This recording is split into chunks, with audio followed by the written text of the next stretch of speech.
Okay, here is page 2 of T-Test.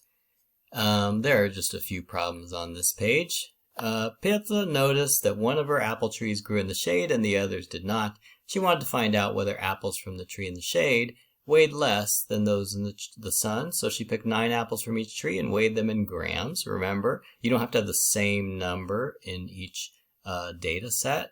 You can still do the T-Test, okay? Write down the null and alternative hypotheses. Okay, so the null hypothesis would be that the tree in the shade and the tree not in the shade yield apples that have the same mean, okay? And the alternative hypothesis would be that that they are not the same, okay? The two means are not the same. Okay, so like the first one, null hypothesis would be mu1 is equal to mu2. Sometimes they say mu1 minus mu2 equals 0. That's the same thing, right? What about the alternative hypothesis? What is the opposite of the two having the same mean? Well, Petra, she wanted to know whether the apples from the tree in the shade weighed less than those in the sun.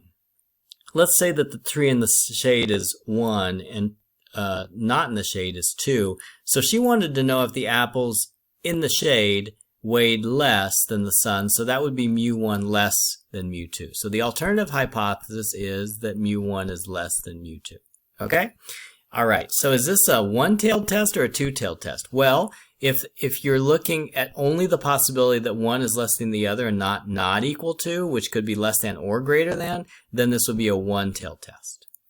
Find the t-value and the p-value for a t-test at the 10% significance level.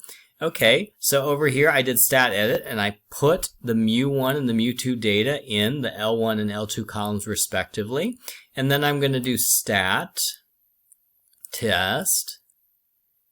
I remember the number 4 option is the one we want, 2 sample t-test, so we could just press number 4.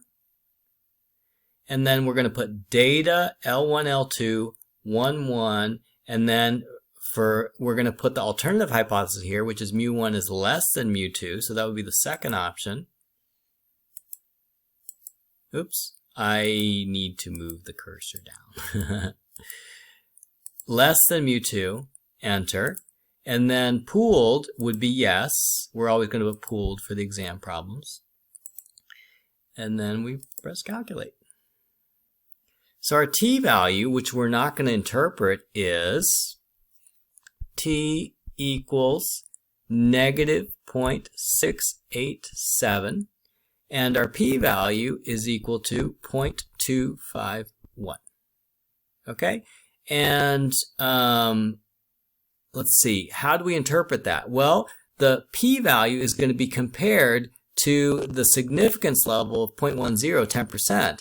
Is it greater than or equal to, or greater than or less than? It is greater than, and remember that if the p-value is greater than, then we accept or don't reject the null hypothesis. So, because the p-value is greater than 0.10, we are going to accept the null hypothesis. Okay, so basically we believe that the two trees grew, or no, the apples are the same weight, even though one of the trees is in the shade. Okay? All right, let's move on to the next one about babies. Fergus heard that babies born in the country weighed more than babies born in town. He contacted 2 midwives, one who delivered babies in the country and one who delivered babies in the town, and asked them for the weights in kilograms of the babies that they had delivered during the previous week. That sounds like an IA, huh? Okay, so the country babies and town babies, I put them into stat edit into L1 and L2 respectively. So this one's mu1 and this one's mu2. Write down the null and alternative hypothesis. So when you do this on the exam, you're going to write down that the country babies mean is equal to the town baby's mean. Now I'm using this really, hard to write with stylus, so I'm just going to write mu1 equals mu2, but on the exam you are going to write something in a sentence, okay? And then the alternative hypothesis, let's see, they believe that the babies born in the country, which is mu1, weigh more. So that would be mu1 weighs more than mu2. Okay? State whether this is a one-tailed test or a two-tailed test. Again, this is greater than, so it would be a one-tailed test. Find the t-value and the p-value for a t-test at the 10% significance level. So what we're going to do is we're going to do stat test to sample t-test, which is 4. And then we put data, L1, L2, 1, 1, and then we're going to put mu1 is greater than mu2, right? Because that's the alternative hypothesis. And pooled, yes. And calculate. Okay, so our t-value is negative 0.191, and our p-value is 0.575, and p-value is greater than the significance level of 0.10, which means we accept the null hypothesis. Okay, so number 3, Jocasta picked some runner beans from 2 different plants and measured them in centimeters. She wanted to find out whether there was any difference in the length of the beans from the 2 plants. So this would be mu1 data, and this would be mu2 data. Write down the null and alternative hypothesis. The null hypothesis is that the 2 means are the same. When you write this on exam, maybe you could write the length of the beans from plant 1 has a mean that's equal to the length of the beans plant 2. I'm just writing it like this because I'm using a stylus. The alternative hypothesis is not that one is greater than the other, it's that they are not equal to each other. So it could be that mu1 is greater than mu2, it could be that mu2 is greater than mu1. We don't know, we don't care, we just want to prove maybe, or not prove, but we're going to demonstrate that maybe they might be different mu's, okay? Different means. So that would make it a two-tailed test because it could go in either direction. Find the t-value and p-value for the t-test at the 5% significance level. Well, we already input our data, so we have these 2 data sets in there, and then we're going to do stat test to sample t-test.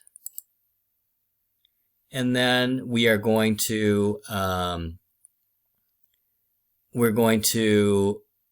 fill in data, L1, L2, 1, 1, and then we're going to put not equal to as the alternative hypothesis, and pooled yes, and then calculate. And our t-value is equal to negative 0.313. And our p-value, which is the one we're going to compare with the significance level, is 0.00584. 0.00584. So our p-value is less than our significance level of 0.05, way less, right? It's 0.005 instead of 0.05. So we can conclude that the alternative hypothesis is true. The null hypothesis is rejected. So we reject the null hypothesis, which means that the mu1 and the mu2 are not equal to each other, which is the alternative hypothesis, okay? We accept the alternative hypothesis. Okay. Last one. The lifetimes of 2 different types of light bulb were tested to find out whether one was better than the other or not. Okay, so the number of hours are listed in the table below. So they don't say which one they thought was better than the other. So I think they're just talking about it in general. So that would mean that the null hypothesis, as usual, is that the 2 means are equal to each other. The alternative hypothesis would be that they're not equal to each other. They don't know which one is better than the other. So this would be a two-tailed test. Let's find the t-value and the p-value. So first thing I'm going to do, of course, is I'm going to put this data into stat edit, and then I'll be right back. So we got our data sets in the calculator, and then we're going to do stat test number 4, and data L1, L2, 1, 1, and in this case we are going to put not equal to mu2, a two-tailed test, and then the pooled is yes as usual, and then we go down to calculate. So everything is exactly like it was on the last problem. And our t-value is 0.300, and our p-value is 0.769. And let's see, let's compare our p-value to the significance level. The significance level is 0.05, and so we're much bigger than 0.05, which means that we accept the null hypothesis, or the lifetimes have the same mean. Okay? Alright, so that's it for page 2, and next is page 3.